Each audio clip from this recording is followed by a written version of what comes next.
Hello, students. Welcome to your economics class. I am Mrs. Jenny Shah, and we are doing a new chapter today. We're doing chapter 3, Money and Credit. Modern age, that is today, is the age of money. In every economy, money performs numerous functions. All types of economic activities are dependent on money today. With the help of money, we can purchase different types of goods, services, etc.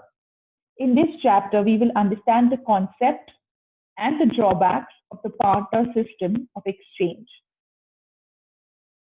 You shall be able to explain the role of money as a medium of exchange.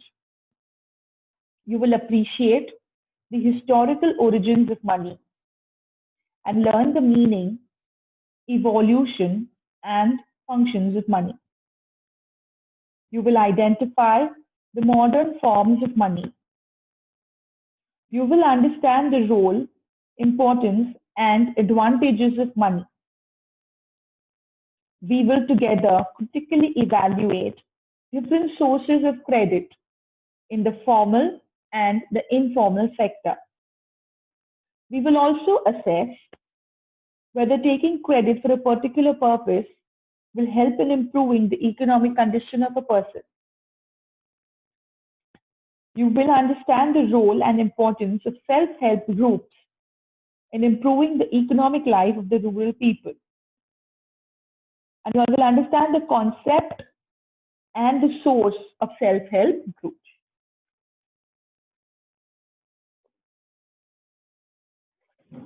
So what is money? You will say it is a current medium of exchange in the form of coins or banknotes. Item or a verifiable record that is generally accepted as payment for goods and services and repayment of debt in a particular country or in a socio-economic context, or is easily converted to such a form. The main function of money are distinguished as a medium of exchange, a unit of account, a store of value, and sometimes a standard of deferred payment. Any item or verifiable record that fulfills these functions can be considered as money. Money is a fascinating subject and it is full of curiosity. The history of money, how various forms were used at different times, is a very interesting story.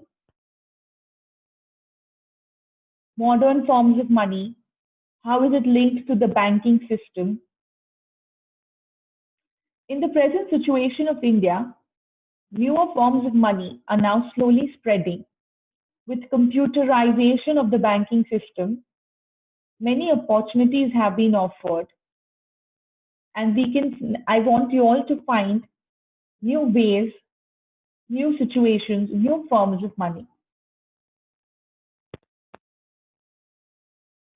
And what is credit? Credit is a crucial element in the economic life.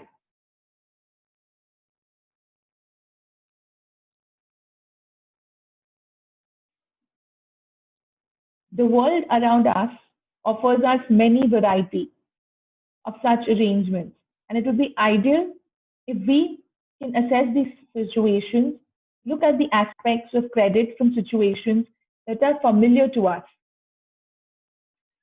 One another problem with the credit is the availability to all, especially the poor, and that also on reasonable terms.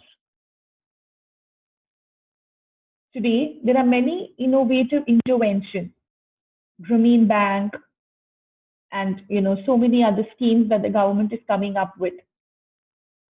We need to find new ways, and credit and money is one of the social challenges in the developing countries. The use of money spans a very large part of our everyday life.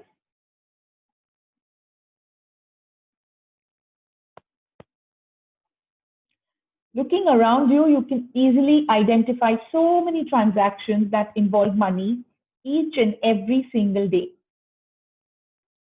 Can you make a list of these? Do this. For one day, make a list of all the transactions that take place around you. You will notice that in most of these transactions, goods are being bought and sold with the use of money. In certain transactions, you will notice services are being exchanged with money. For example, if you go to a shop and buy, you are exchanging good for money. But when you pay your servant at home, you are exchanging his service with money. For some, there might not be an actual transfer of money taking place, but a promise to pay later, or probably nowadays we even have digital transactions, so there is no actual physical exchange of money. Have you ever questioned yourself or thought, why are these transactions made in money only? The reason is very simple.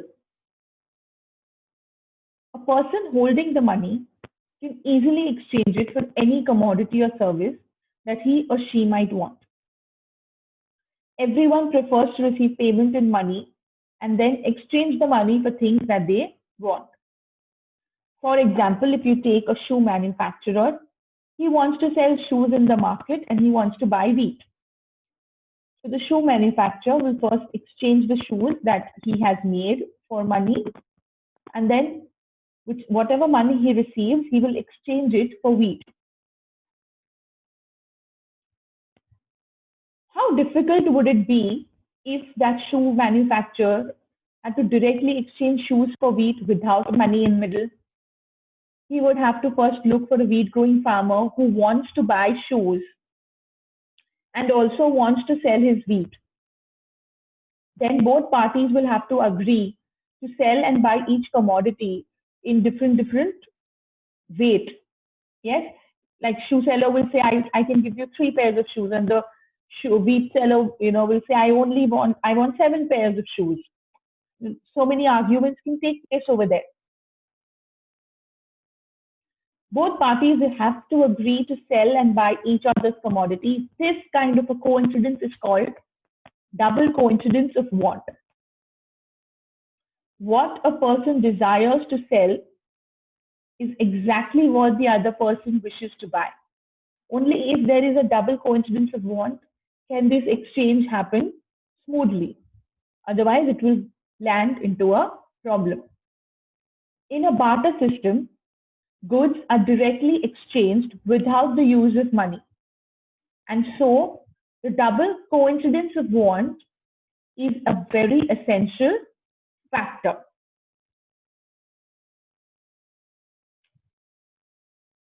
So right now, this is the world we live in. We give money and we buy whatever we want. So use of money spans a very large part of our life, and lots of transactions that involve money happen every single day. Goods are bought and sold with the use of money. Services are exchanged with money. Goods are also bought with a promise to pay later. Sometimes money is paid in advance and the delivery of items happens later. As the need for a medium of exchange became a necessity, different materials were used as a medium of exchange. So we also spoke about the problem of double coincidence of want. That is, this problem will arise in the barter system. It means that what the seller wishes to sell should exactly match the item what the buyer desires to buy.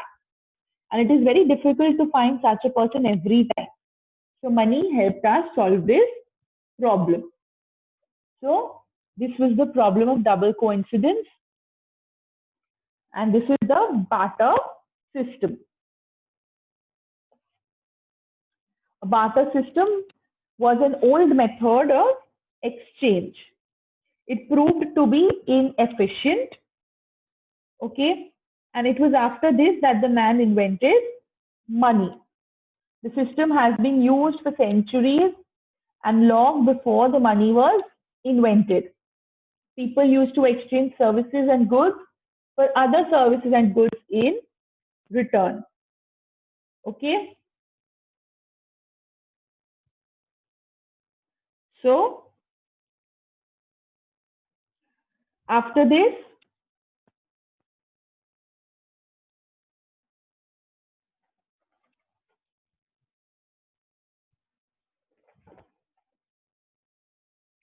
so basically after the barter system, money was invented. That was a thing that was commonly accepted as a medium of exchange. Initially, we used to use metal coins of gold and silver, and later on we had alloy that is being used for coinage. And finally, we introduced paper money. Nowadays, it's the age of plastic money. So we have debit cards and credit cards.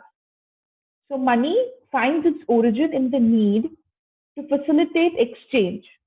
And so it can be defined as a thing that is commonly accepted as a medium of exchange. Money is a thing that is commonly accepted as a medium of exchange.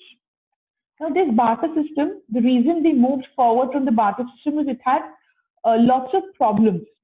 The most important drawbacks was number one, the difficulty of double coincidence of wants.